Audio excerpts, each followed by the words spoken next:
Hey everyone, how's it going? My name is Zach Cox, and welcome back to another episode of GTA Retro. Today what we're going to be going over, covering, and talking about is the history of online multiplayer game modes in the Grand Theft Auto series. Now, aside from San Andreas multiplayer, for example, and Vice City multiplayer that were not officially developed by Rockstar Games, the online multiplayer experience in the Grand Theft Auto series dates all the way back to the late 1990s with the release of Grand Theft Auto 1. Now, standard on the PC edition only, this game featured two different game modes. We had Cannonball, which was a checkpoint race, and the standard deathmatch, as well as actually logging on to this multiplayer experience in Grand Theft Auto 1.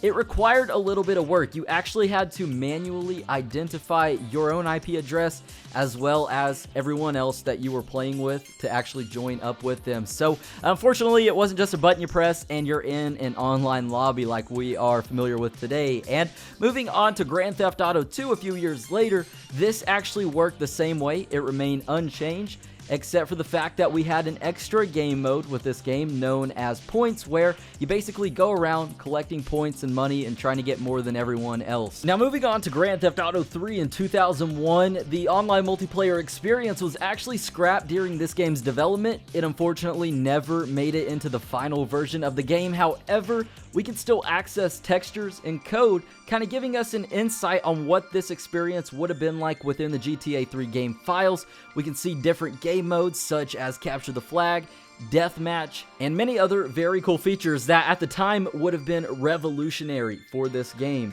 Now, a few years later, while GTA San Andreas never featured an official multiplayer game mode, there was, however, a two-player co-op game mode that allowed you to free roam all throughout San Andreas or Los Santos and the surrounding areas. However, you were very limited to what you could do and what you could access. For example, you couldn't zoom in or even use sniper rifles as a matter of fact, because of the fact that it was limited to 2 players only, as well as you couldn't get too far away from your online counterpart without receiving some sort of issue. So overall, this was very cool. It actually led to a San Andreas multiplayer mod, which was very popular, to be developed in 2006. But as far as there being an official multiplayer experience for San Andreas, that did not ever happen. Now, moving on to GTA Liberty City Stories and Vice City Stories, both games were released 1 year apart as a PlayStation exclusive, as well as on the PlayStation Portable,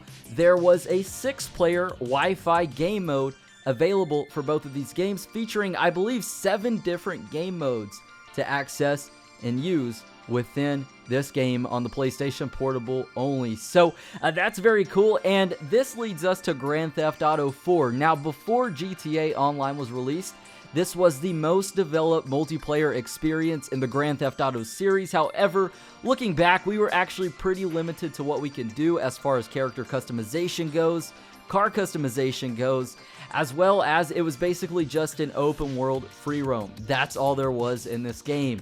Now, moving on to present times, we've got Grand Theft Auto Online. I would personally say this multiplayer experience has single-handedly contributed to about 90% of GTA 5's success, despite the amazing storyline this game features. This basically revolutionized everything in the GTA series up until this point, as well as the GTA multiplayer experience, with all the customization features that we have available to us, whether it be through your character, through your vehicles, through your own apartments, your houses, whatever the case may be. This has definitely topped it off, and where we stand today, I think, is a very awesome place within the GTA series. So if you guys did enjoy this GTA Retro episode and you want to see more of this on my channel, be sure to drop a like rating down below. Turn that thumbs up button blue. Be sure to click that subscribe button. That way you never miss out on another daily video game upload. And with that said and out of the way, I believe that's just about it. You guys all take it easy. Have a safe one. My name is Zach Cox. Thank you guys so much for stopping by, and I'll catch you guys in the next video.